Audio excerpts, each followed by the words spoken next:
And let's see. I'll take a look on my end too. Let's take a look.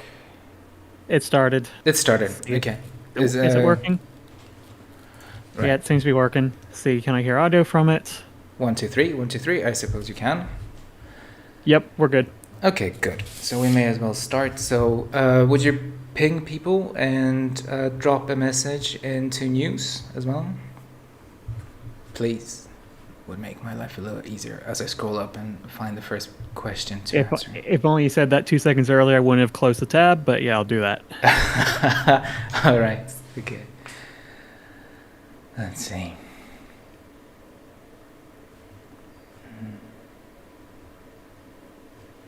Right. Here's the first questions. Okay, so to everyone who's listening now, I'll repeat this once more when we start proper after Fire pings everyone. But I kindly ask you that when you pose your questions, that you at me, okay? Because then my my chat lights up and I can see that somebody is asking a question, and especially with the bridge and everything, and people will be joining and asking questions and stuff. And just having a regular conversation. So it's going to be very difficult for me to spot your questions. So if you could at me when you ask, that would be very, very helpful, especially as we kind of go along and more people join in and talk. Okay. Did you ping? Did you ping? You pinged people, yeah? Yeah, I put it in Telegram news. I'll put it in Discord announcements real quick. You can just ping at everyone in here in this group. Just be like, at here. Or at here, yeah, that's probably good. At here, we're starting now. Yeah, good idea.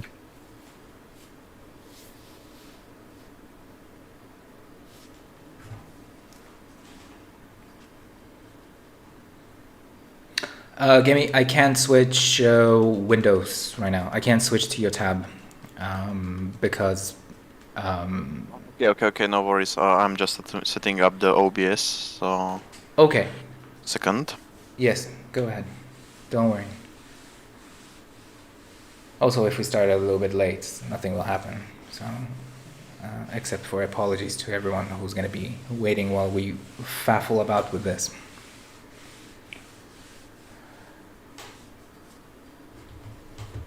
Okay, let's give Marek another 2 minutes while I go through it and read some of the first questions just so I have an idea. All right. I already see some good questions.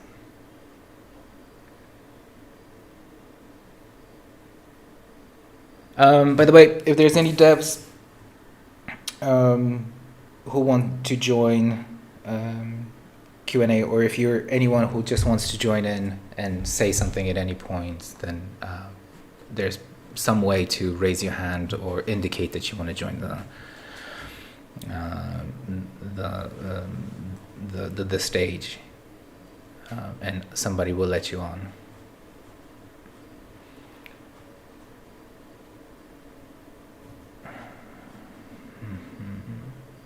Right. Should we get going? How's it looking, Gimme? Just setting up the audio, and I will test if it works. Second.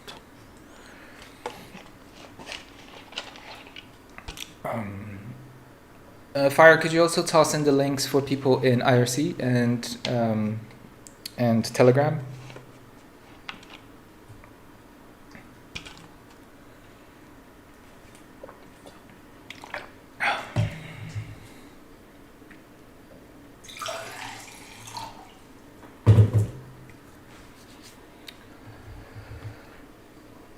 Okay. Are we good? Okay. Wait, I didn't try it. I'm just now going to try to stream, but Okay. I will need the link to the. Do you have access to Peer2? To the Peer2 instance? No, I don't have. I just need a link, or it will be generated when I start streaming, or I don't know. I have no clue, to be honest. I really don't. So, I might just start streaming and we'll see if it'll If work it works. or not. Yeah, just do that, and then we'll see if it pops up. And if it doesn't, then YouTube will have to do. Okay, it I- shows disconnected, so Okay. I'm not sure. I just used the key you sent me, That should be the right key. but it showed me disconnecting and reconnecting. So All right, that's fine. That's fine. Let's drop it. Let's drop it. Let's drop it. Okay. This will suffice. So next time let's take Yes, let's yes. take one day and just kind of dry run this. yeah, Still, yeah. this is an improvement over last time because now we have 3 different chat protocols. So I'm Yeah. sure some people will be happy, and YouTube will have to suffice for this time. Yeah. And generally, streaming to multiple platforms at the same time is quite problematic. Yeah.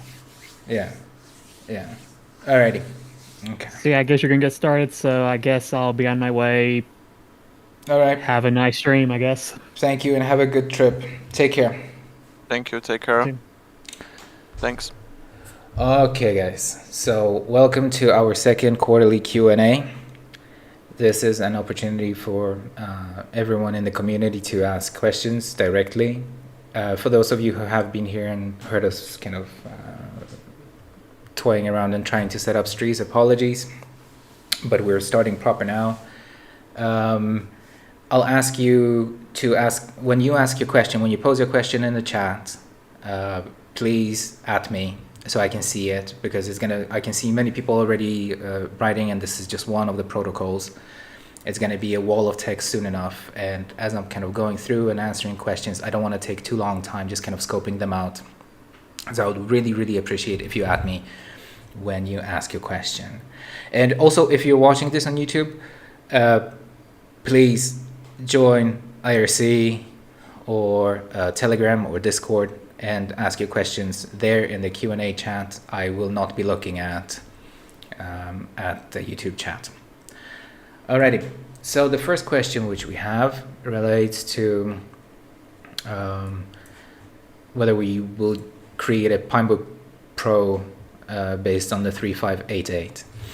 Right, and here's the thing, like the platform is so new, it is very difficult to think so far ahead.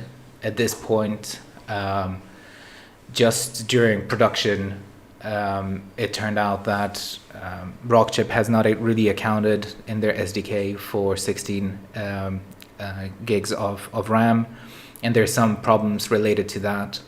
So when we're talking about such basic problems and issues right now, it is quite difficult for me to, run off into the future and imagine what we may do with the RK3588. Obviously, it is a phenomenal candidate for a high-end laptop, especially since it supports so much RAM.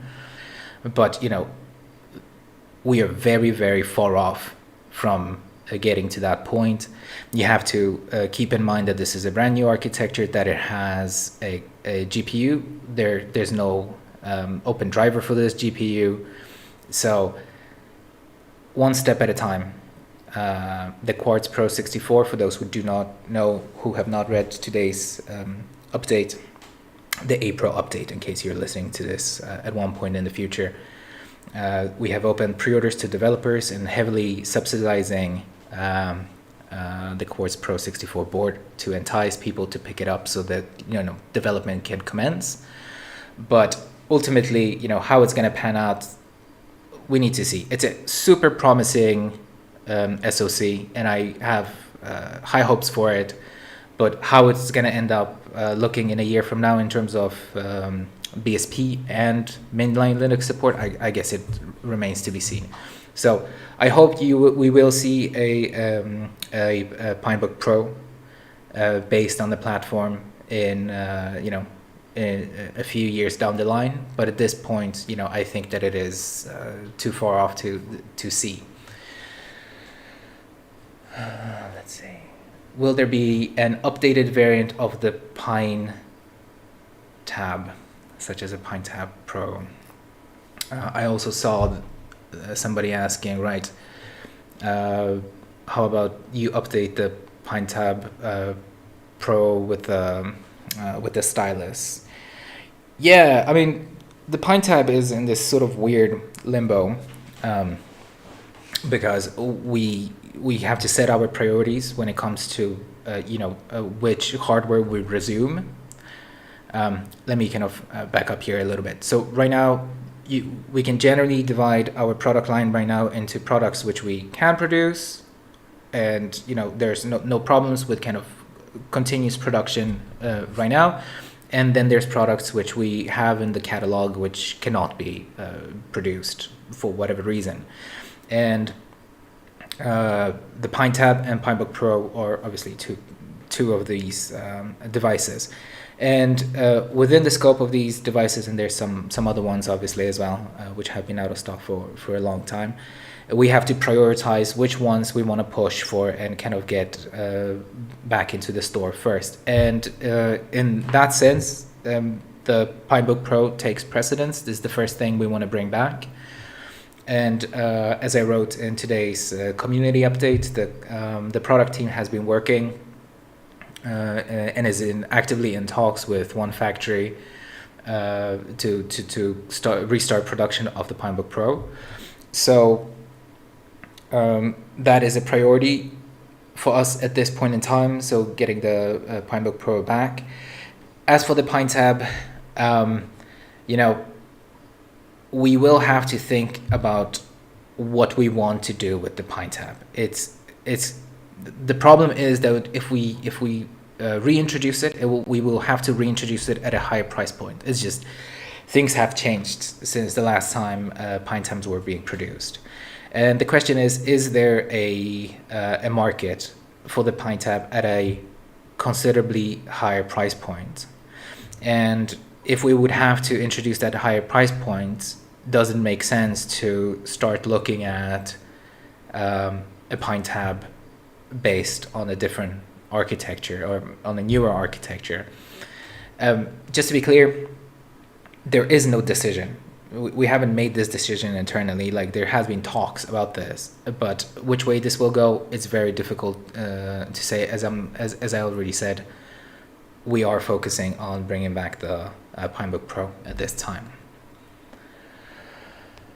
Right, I read this long question previously, and I'll sort of condense it down a little bit. So this is one of those questions which I feel like I've answered in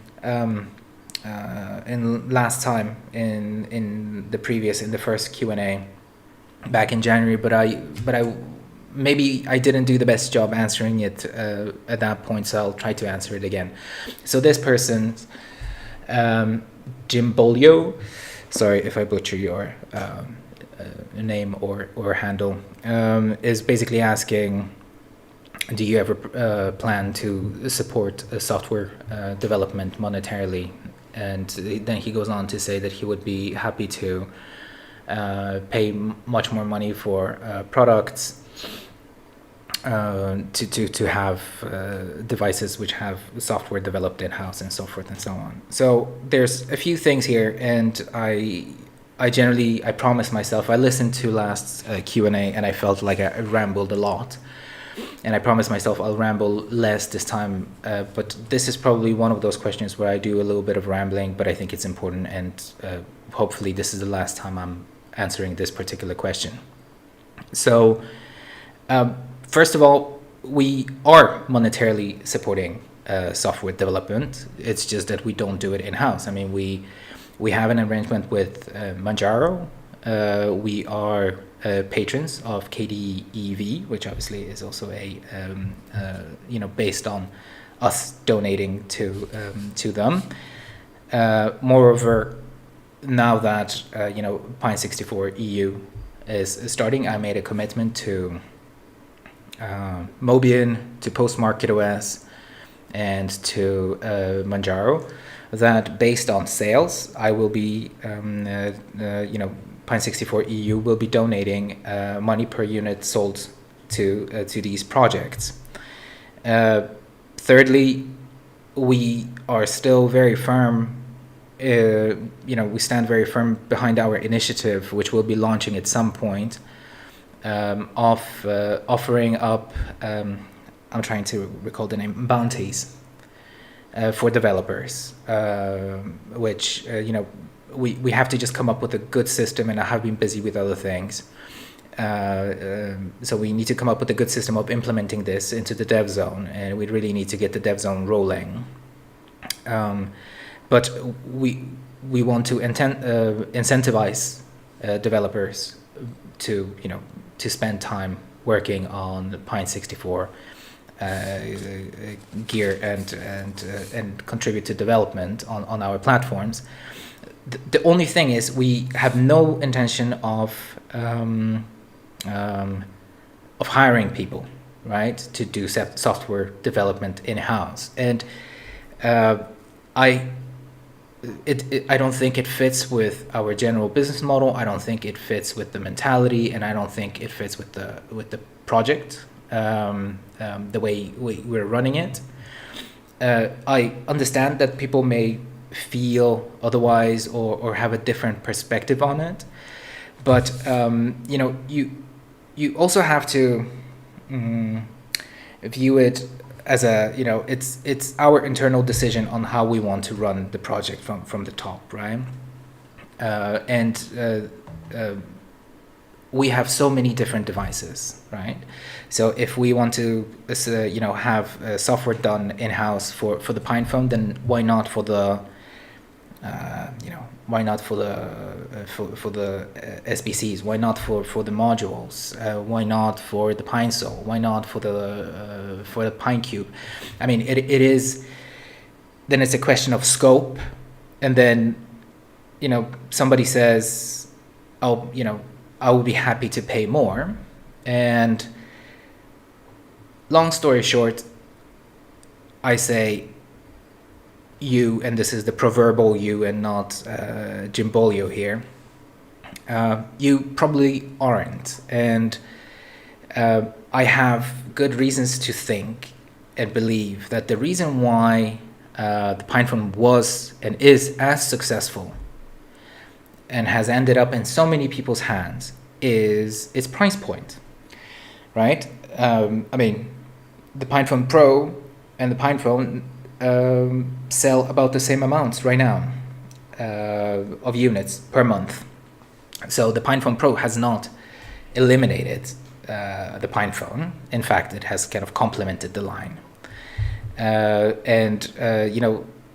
While I can conceivably think that in a year from now, or maybe 2 years from now, we're gonna hit maybe even 150, maybe 175,000 units of the original PinePhone sold.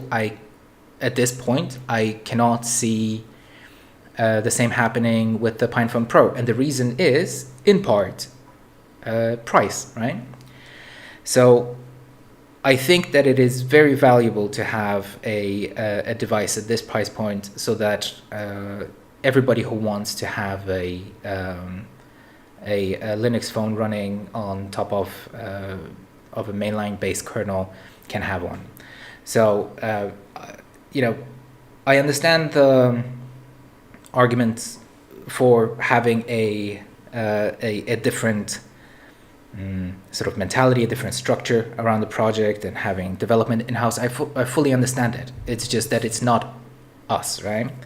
We are happy to support existing projects, also financially, right? And we are trying to think of ways, and the Dev Zone is definitely the first of many such attempts, to also support individual contributors within the community.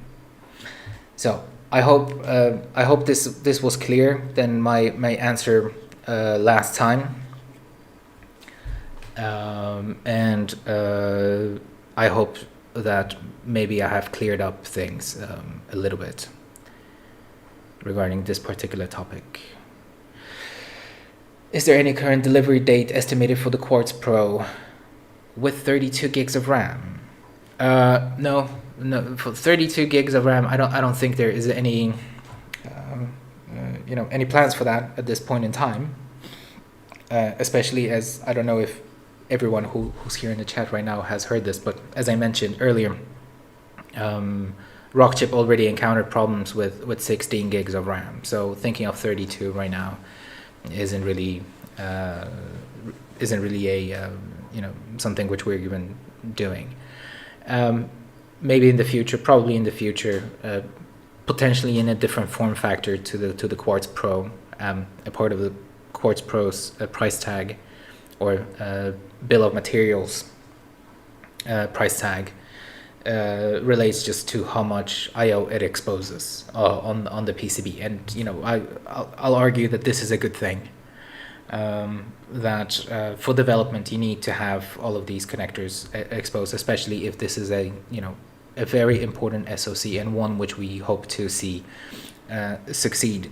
So 32 gigs, I don't know, but in terms of delivery of the Quartz Pro 64 in its current state to developers, a few weeks. It's currently in production, and for those who don't know, if you want to get on the dev list for the Quartz Pro 64, then you can go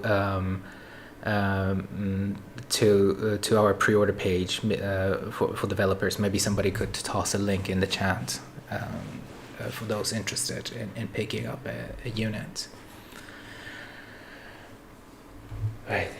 Let's see. Any further plans for SoulQuartz 2? And also, why is software development for the SoulQuartz not as active as on other boards? So, two things. I don't know about SoulQuartz 2. I'm not sure what. SoulQuartz 2 would be based on what exactly? On the RK3588, I suppose. Not at this time. Again, let's take it slow. Let's see how this SoC fares in practice. How is development? Why is the development of the SoulQuartz not as active as other boards? I think it is quite active. I mean, If you want, I can Yes. say about this. Well, the it's active the same as the other boards. I think, like all work is shared with classic Quartz board. The only thing which is problematic with SoulQuartz at the moment is that the device tree is not in mainline, but that's only thing which is different from classic Quartz board. So that's only thing else. It's maintained the same as the other boards from Pine 64. So that's only difference with Quartz and other boards. right. And I've literally had a picture sent to me from Furkan from Manjaro, showcasing the SoulQuartz sitting in its host board, outputting video and with much of the I/O, as I understand, fully functional. So I think it's coming along. The question is not really so much into isn't so much related to development per se. It's just a question of having more operating systems support this particular module, and also Exactly. the Quartz 64 Model A and Model B, right? And what I can say is that I've reached out to 4 different projects quite recently. I know that some have received their boards already, others haven't yet. So I do hope we're going to see more support from the usual suspects in the future. Follow-up question. So SoulQuartz 2 based on the RK3588. I kind of think I answered this already. Will you ever make a lab bench power supply? I don't know. There's no plans for that at this time. What I will say is that we listen to the feedback regarding the Pine Power. I know that the desktop Pine Power. I know that a lot of people who pick up a Pine Sol also pick up a Pine Power. It's a commonly bought together bundle, like a pair of items. And one of the common complaints related to the grounding on on the USB ports, and this has now been added and fixed. Right, here's us chatting. Right, let's see. Sorry, see, I need to scroll through a lot of different things. What's the deal about the revamped Pine Power today? Yeah, so about the portable Pine Power. So something which us here in Europe have not really experienced in terms of problems is apparently in North America. People experience problems where they plugged in the power supply into their outlet, and because those North American prongs are quite thin and quite short, as I understand, and also run perfectly in parallel, the heft of the power supply would literally have it fall out of the sockets. So it has been redesigned a bit to literally support itself when plugged in like that into the wall. What's Pine 64 EU? It is a European branch of the Pine Store. It's ran by me. Technically, it is a separate business. Basically, it's franchised in a sense. But the idea behind it is to offer a more user-friendly experience in a sense than you get from the Pine Store, a kind of more end-user focused experience, and offer some of the things that people in the EU are kind of accustomed to always getting with their products. So 14 days return period, 2 years warranty, local supports, local RMA, and other such benefits. Is there any updates on the Pinetap stock? No. If you weren't here when I answered the original question about the Pinetap, then let me just restate that Pinetap is taking a bit of a backseat currently to the Pinebook Pro. Pinebook Pro is our priority right now, and we do want to introduce it back into the store as quickly as possible. So once we do Pinebook Pro, once that's back in stock in the store, we can start thinking about the Pinetap and what we want to do with the Pinetap line of devices. Can we get a confirmation on whether the Pine Pod was an April Fool's joke? It's not an April Fool's joke. Well, it was a part of the April Fool's joke, but it in itself isn't an April Fool's joke. We do want to create a digital audio player based on this SoC, but the buds, they come first. We'll see how development related to the Pine Sound dev board comes along, and if it looks promising, then we definitely will be looking into making a digital audio player. We have talked to the people who do Rockbox. For those who know or don't know, Rockbox is originally like an alternative firmware for iPods, and we had some back and forth with them, but they ultimately said that they are not interested in this particular hardware. I mean, fair to them, but they're not interested in this particular hardware. So we have to figure out some other open hardware. Some other open software that would run on this hardware, that would have a display, allow you to shuffle songs, and all that sort of stuff that you require from a audio player. And that, since that doesn't exist, one thing at a time. Pine Electric screwdriver. No, we do not have plans for releasing a Pine driver, as fun as that sounds.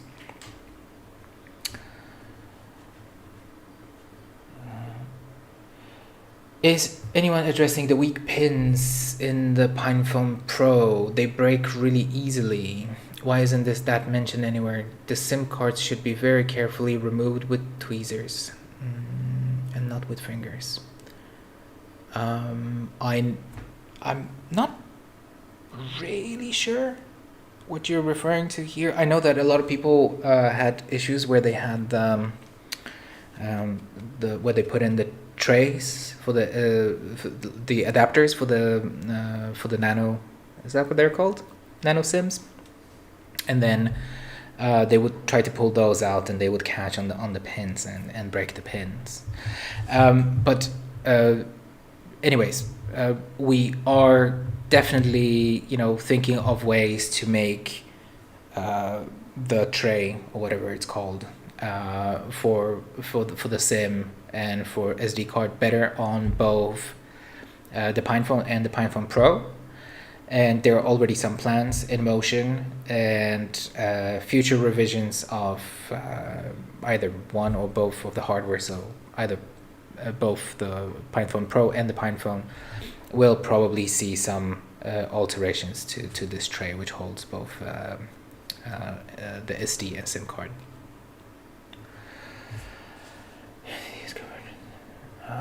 Curious about what hangups I am encountering attempting to use convergence via Ubuntu Touch. I think that software-specific questions such as this one on Ubuntu Touch, you should probably be posing to the Ubuntu Touch team. They do have a Telegram channel. Maybe somebody could be so nice and copy that channel's URL and drop it into the chat for that person asking, and you should go there and ask them.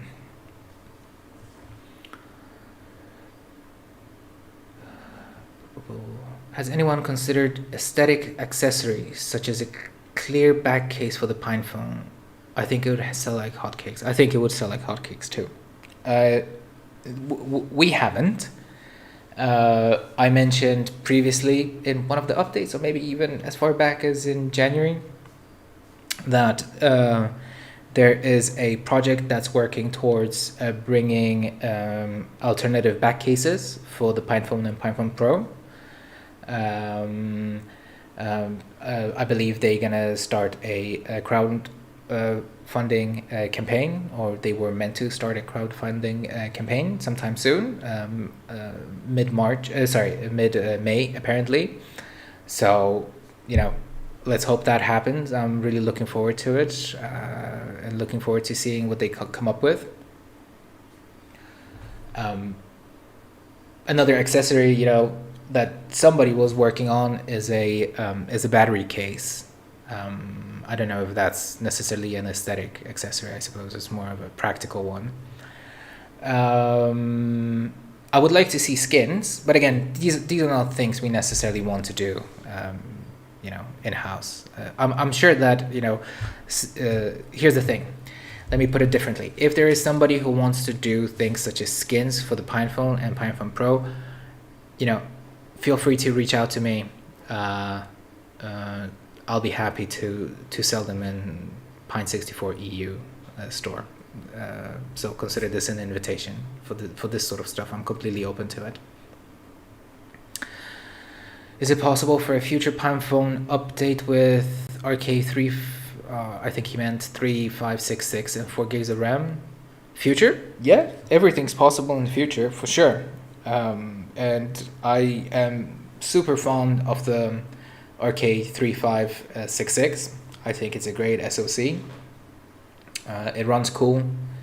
It's quite snappy, and for sure I could see a future iteration of a PinePhone running that SoC.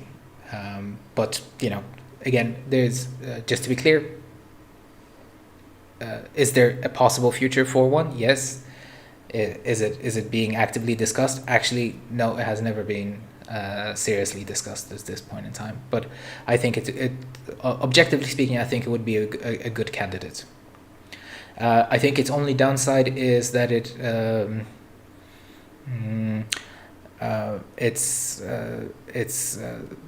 support for high megapixel cameras is fairly limited. If I remember, the highest megapixel camera you can have in it is 8 megapixels. What driver speaker are the buds using? 6mm dynamic driver.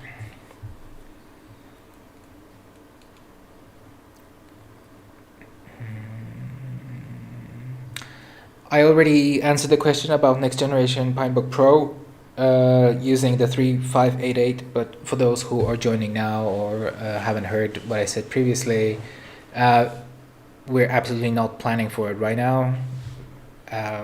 It is difficult to tell how the 3588 will pan out. There's, we are in baby stages of this SoC.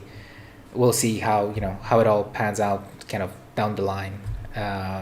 Would it be cool? Yeah, absolutely. Will it happen? I have no clue. By the way, to everyone who's writing DMs to me right now, it's not possible for me to answer them right now. So if you have a question, you just drop it in the chat. How close is the Soul Quartz to being ready for industrial use? You know what? I had somebody reach out to me 2 days ago, saying that they have an internal build which their team did. I do believe it's a BSP build, however, and they were very, very pleased with what they did. So for sure, it is quite close for industrial applications and those who just create their own software in-house.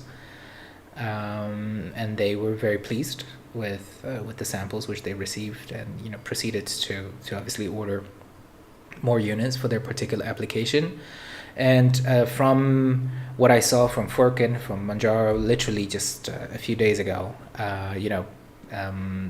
it seems like mainline is coming along really nicely. Now, I do not know if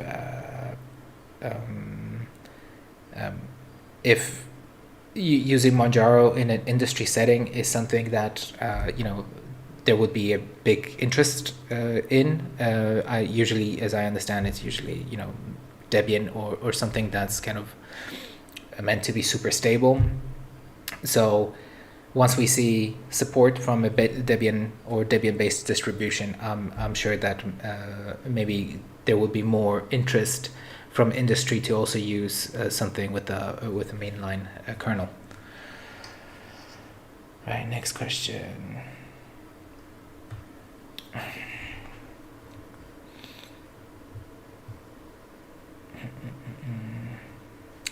Is there any planned update to the factory Android that is integrated in the Pine Node? I believe the answer to that is no. No. It was a one-off build for the Pine Node. I believe that there was some fix pushed to that Android build related to track, like the EMR pen tracking or whatnot. But I would not expect any future updates to that Android build. What I will say is, I've just watched Danked play Doom on the Pinetap. He posted a video to Twitter and on YouTube just the other day. And, just the fact that we have, and this is all on mainline Linux, right? I mean, this was running like kernel 517, if I remember correctly. So I do not know if there's really any interest in the community to even run Android, because this was from the get-go, the idea behind the Pine Node was to bring a full Linux experience to E-Ink, and I hope that that it has managed to achieve that to some degree already. I mean, we have Doom being played on it. So I think, there you have it. I haven't really followed the Pine Note very closely, as in the development very closely in recent month and a half. Previously, as I understand, there were basically problems with booting into Linux. It required UART and all sorts of wizardry. Maybe somebody in the chat, PG Wipeout or somebody else who's competent could answer this and kind of shed light on what's the current state of that. And also, I don't know what other images are available. I saw the KDE team post an image some 2 months ago with, they're experimenting with a sort of a custom tailored black and white theme for the Pine Note. It looks like things are moving along, but maybe, figuring out these basic issues, especially, the one related to booting the device. I mean, it's suboptimal in any conditions to boot the device using UART, right? Maybe once that gets pushed along, once we hear a little bit more from how far along the KDE guys are, once we have the EMR writing with the EMR pen resulting in the lines and strokes showing up immediately, as opposed to taking a second or two to update the screen. Once these little things get sort of sorted out, I think we're gonna see the Pine Note pick up pace a lot from in terms of interest in the community, right? Because developers are obviously very highly interested. Right, let's see. Questions. Is the Pinecube case ever going to be in the store? I think it's the only thing preventing it from wider adoption. I don't think that's the Pinecube's big problem. I don't know if Marek wants to jump in, but I'll just say one thing about the case real quick, that we released a STL file, so anyone who wants a case for the Pinecube can just print one themselves. And Marek was earlier telling me about all the hurdles and problems related to the Pinecube. I don't know if you're around, Marek, and want to say a word or two about the hurdles related. Yeah. I'm here. Well, I think the biggest problem at the moment is that we still don't have open source driver for H.264 encoding acceleration, and basically everything which is used now is used by software encoding, what is of course pretty slow. So I think that's the first problem with Pinecube. And secondly, the case is here, but I remember it was in some weird format, so it was quite hard to put in slicer, so it was also hard to print because it needed to be converted to some better format, more supported by slicers.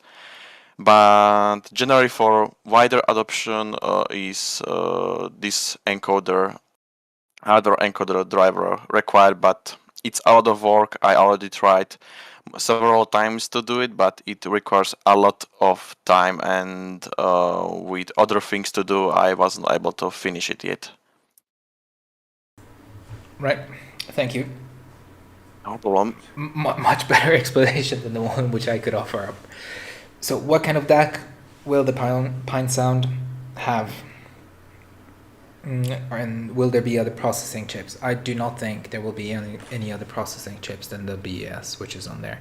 But please, this is something, the wiki page for it is being built. So please don't take my word for it, double check. I'm not exactly the most reliable source when it comes to details about how the electronics works. So I believe not, but do double check. Any indications if the batteries for the Pine Buds will be available for purchase? If the batteries for the Pine Buds will be available for purchase. I don't know. Yes, I'll say very tentatively. I know that there has been some talks about how you will be able to open them up. By the way, we purchased the tooling for these buds and have made alterations to it. So this is not like, they don't look like any buds which are kind of out there. There have been considerable alterations to both the look and the internal and guts. And one of the ideas was to have, I'm trying to figure out how to explain this to you guys. To have the touch bit, the thing that's the touch surface, kind of come off, not using glue, but kind of being like rolled off or like flipped off. But there are considerations related to that, which is water, sweat, it breaking, and other things. So, granted that we are considering repairability at this point already for the buds, I think that there is a chance that replacement batteries will be available for them at some point. And potentially the same can be true for the little speakers which are in them, maybe the PCB and other things, maybe even the shells. I don't know, but good question. Will you guys maintain the CM4 form factor if you ever make Soul Quartz 2? No clue. No clue. I again, the Soul Quartz 2, this person asking, refers to a module using the RK3588. He asked the question before. We are not thinking that far off into the future relating to the 3588. We'll see how it pans out. Just to make it super clear to everyone, the Quartz Pro 64 is the only device we have in stock using this SoC at this time.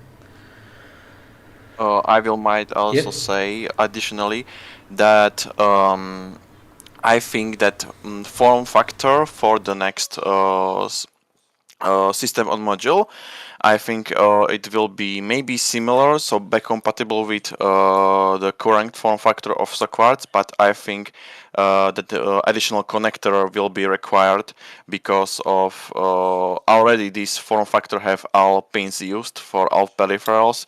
So I think additional connector will be required, or maybe fully new form factor, but that's uncertain for now, I think. Yep. Do you want to take the question regarding this? There's a person asking, has bridging Pine 64 official chats to Matrix been considered? Fire isn't here. Fire has probably a lot to say about Matrix and bridging. It's already breached, so I think he probably doesn't know that the chats are already breached to Matrix. I think I already mentioned him and sent him link to wiki where is all the links. So yeah. So recently we updated two of the chats, the main chat and PinePhone chats, to like newer protocols because they were running old protocols and that was causing all sorts of issues.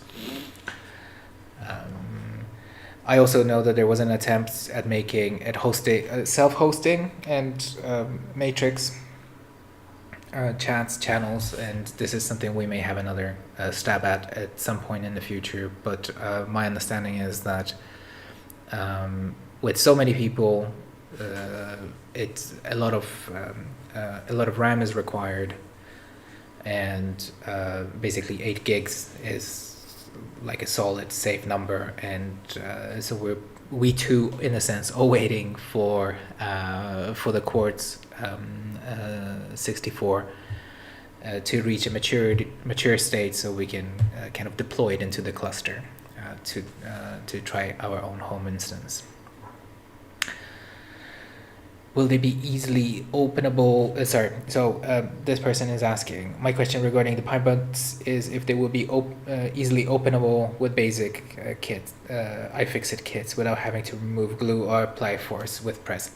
Not sure yet. I sort of talked about it a little bit before. We are the design of the Pinebuds has not been finalized. So, but we are. Already at this stage, there are people thinking about how to make them easy to repair.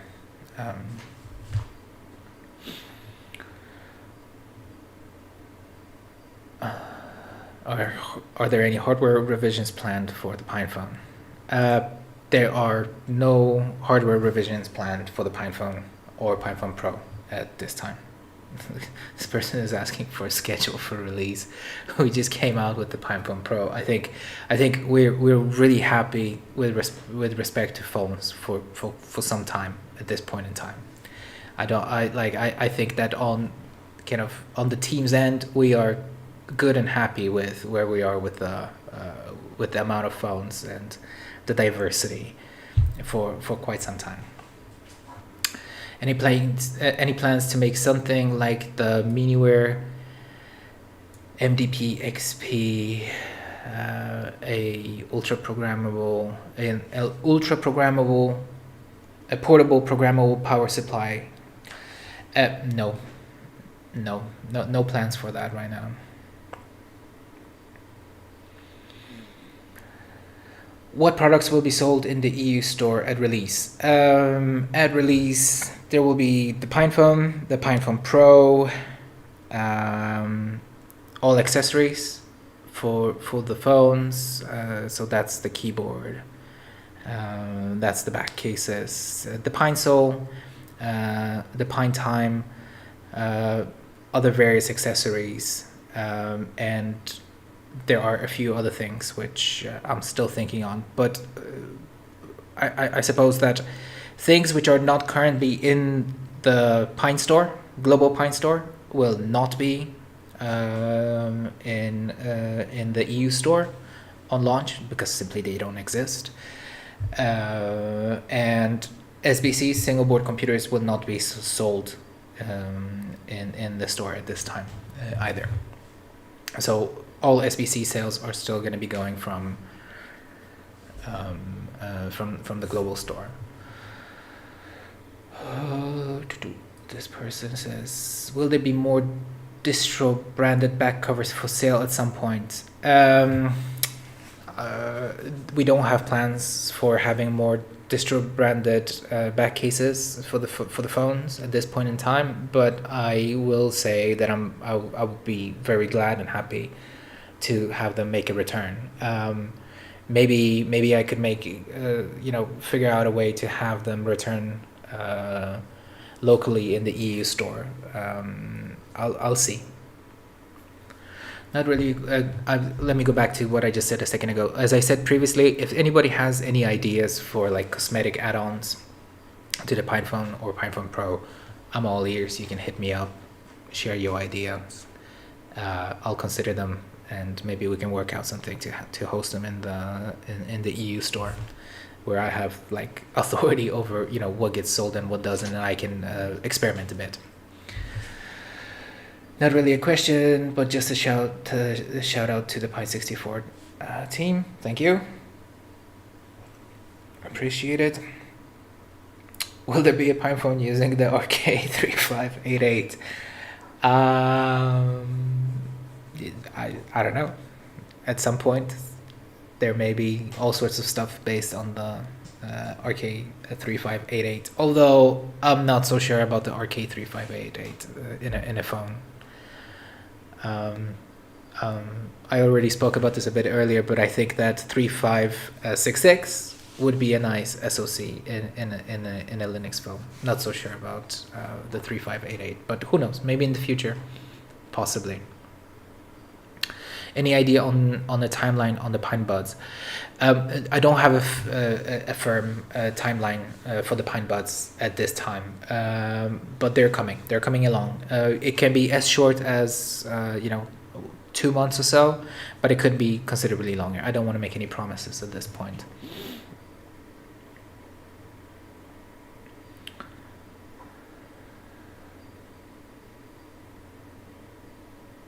Okay, let's see, what time is it? Okay, we got some 10 more minutes.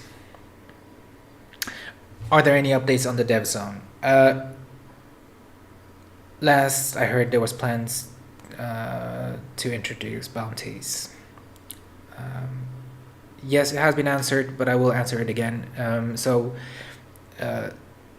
I really I'm trying to think of a good way to phrase it. So because of my strive to get Pine64 EU open and operational, DevZone had to take a bit of a back seat. But as soon as the shop is up and running, I mean, the shop has consumed all of my time, right? When it is up and operational, what I can say is that the DevZone is the first thing, absolutely the first thing I want to deploy properly and deploy everything that we wanted within the premise of this development framework, right? So I want to have all the ongoing projects. There's a lot of applications that need to be reviewed and people who need to be accepted, setting up groups, setting up a global forum where people can communicate within DevZone, and obviously also figuring out a way of how we implement bounties, right? Because with bounties, I also want this to be a community and a democratic process of sorts. I mean, you don't want me sitting there and determining what needs to be done, right? I mean, I'm not the right person, and maybe somebody like Marek is more competent than me to determine, what needs to be done. But still, the two of us, or other people on the community team, are not the only people who should be making the decision. So there needs to be some system in place where developers themselves tell us, if you have so and so much money to put up for a bounty, this is the thing that needs to be solved. This is the thing that needs to be solved, and this thing needs to be solved. These are the pressing issues that need to be handled. And there currently is no system of this sort, and I don't even know right now on the spot where to begin to create such a system and how it would look, and how would this be even chaired. So this is something that needs time for me and others to sit down and discuss this, and I'm sure we're going to come up with something. But yes, it's coming along, and I promise that first thing, end of May, I'm going to start taking a good look at it. Is there a possible second gen Pinetime? Yeah, of course there is, for sure. It's not planned right now, or it's not something which we, the Pinetime is probably one of the more popular Pine64 devices out there. We don't necessarily rush to make another one. I think that JF and Infinity Time team, as well as the other developers working on other operating systems, have done an excellent job and introducing a new, more powerful smartwatch or whatever with more features and stuff. Would potentially, have them shift focus completely to the second generation 2 Pinetime, and I don't think there is a need for it right now. But will there be one in the future? Yeah, most likely. I mean, it has turned out to be a great project, and we will definitely be talking to JF and Infinity Time team prior to making any decisions on a future watch.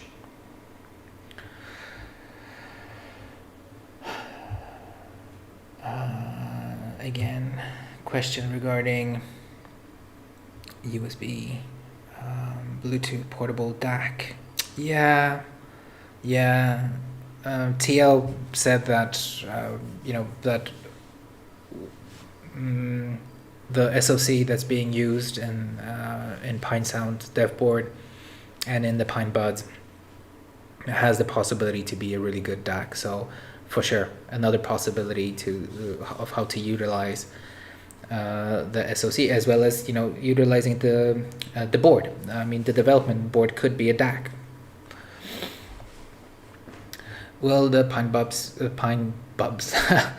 Buds be using an off-the-shelf driver, or will they be custom? Off-the-shelf driver, I suppose he refers to the actual dynamic driver.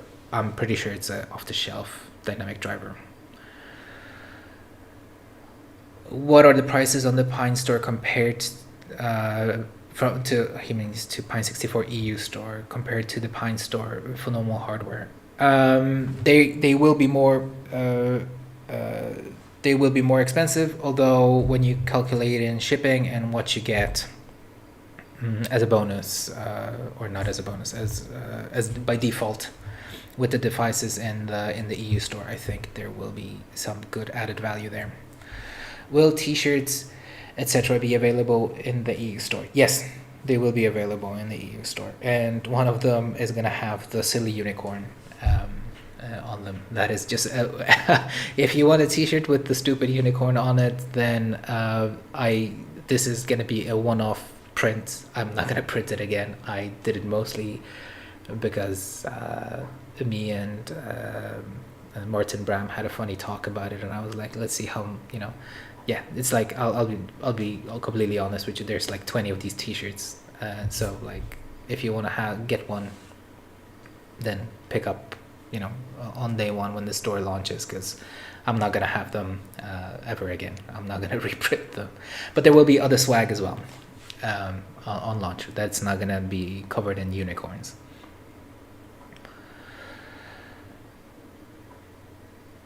I would love to see a temp humidity pressure sensor module for the PinePhone Pro. All right, well then convince someone to make a custom back case with these sensors. I'm sure that you can have these sort of sensors communicate via I2C. It seems like a really fun back case.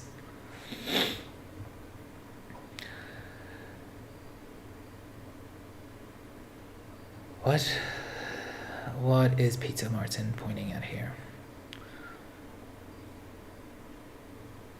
So I know you said that the Pinetap is not going to be a priority at all, but when it does come back, how likely is it that it'll be upgraded rather than the continued, original design? Because by then it will probably be a significant amount of time. Yeah, good question. I mean, I'll be like completely honest with you. I don't know. It's the Pinetap is in a very weird limbo, because unlike the Pinebook Pro, which was already like, the Pinebook Pro was there, and then there were breaks related to COVID and other things, and then it made a return, and then there was a break in production again, and then there were 2 large production runs, and then there was a break, and then there was one more smaller production run. So it's like a well-defined hardware that a lot of people really like. And has been, a part of the product line for a very long time. The Pinetap, there was really just one production run, and then, we all know what happened. So I don't know. I mean, we really need to sit down and talk about it internally and figure out what we want to do with it. Because if we could reintroduce the Pinetap at its original price point right now, I'd argue that it's worth reintroducing it. The problem is that it is very unlikely that we will be able to do that. And then the question is, I don't want to throw random numbers around, but like, would people be interested, say, paying double for what the original price was? And I think the answer is probably no, right? Even I don't know about that. You don't know if about it's been that. upgraded. Yeah. See, I mean, here's the thing. Well, if it has been upgraded, but not in the original configuration, right?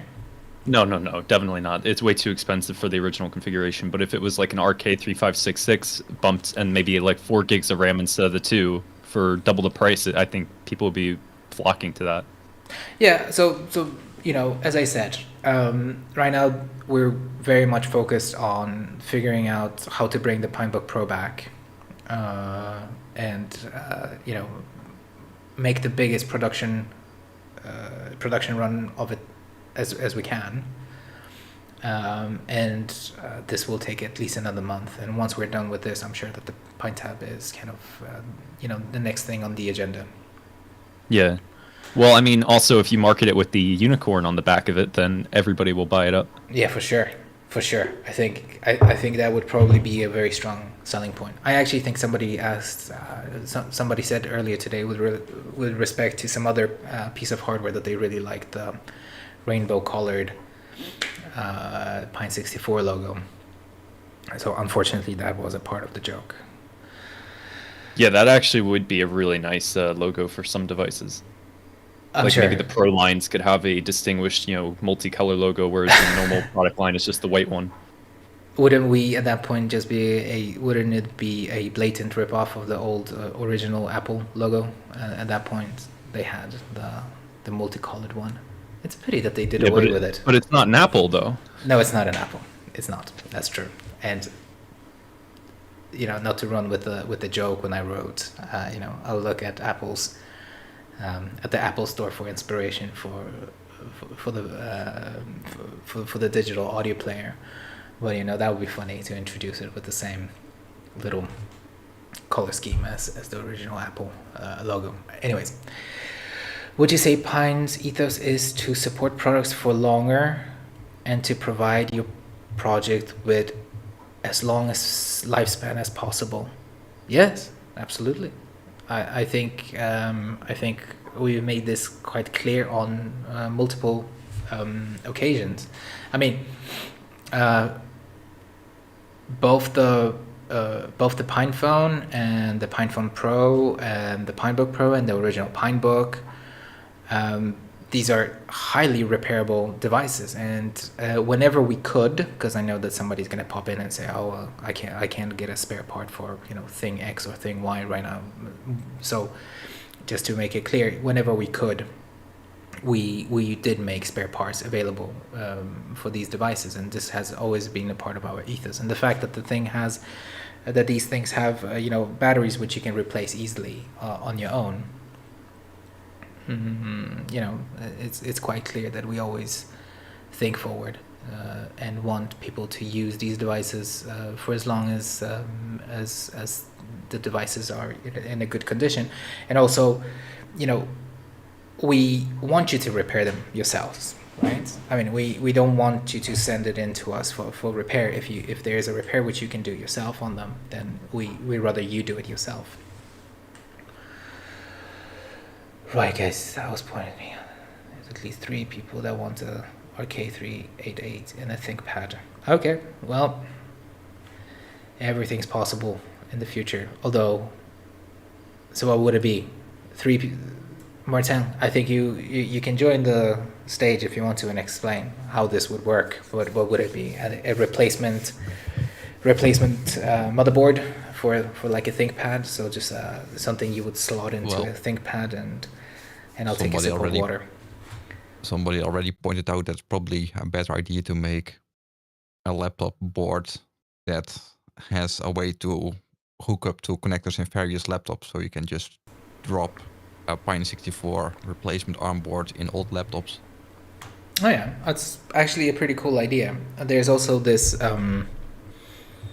super cool project by I can't remember his name and surname right now, but I think he's called Lucas Harmon, and he is making the, what is it called, RMT reform laptop. Very cool. And I've seen him using an adapter, creating an adapter board which takes the Soul Quartz and using that in his laptop. Very cool laptop, by the way. That would be an extremely popular product if you can make a modular laptop like that would take the Pine 64 SBCs. Yes. Yeah. I do recognize that there's obviously also other companies making more repairable / modular laptops these days, and They're pretending to. or pretending to. Anyways, I'm not gonna get into that. But long story short, it definitely is a very cool idea, right? And potentially something worth pursuing. But again, we are currently mostly interested in bringing the original Pinebook Pro back for it and have many units produced. So a lot of people who have been waiting to get one can get their hands on one. All right, guys. I see there's probably more. I would love to see a small run of unicorn stickers. All right, I'll make it happen. I'll probably just include them for free because shipping stickers doesn't make sense. Please open source the unicorn. Yes. You can make it where the first 200 orders get like a unicorn sticker. Yes. That's how you get your webshop DDoS. Yeah. Okay, everyone. I think we probably reached the point where we're gonna be wrapping up. We've been going on for an hour. I hope I managed to answer some of your questions. Yay, unicorns. All right. Thank you so much. And in 3 months' time, we will do this once again. And for those who want to, please join into the casual hangout. I will hang out there for another half an hour and take your questions directly if you have anything else you want to ask. And after that, I will be off to the mountains. So I'll stop the stream as well. Cheers. Thank you.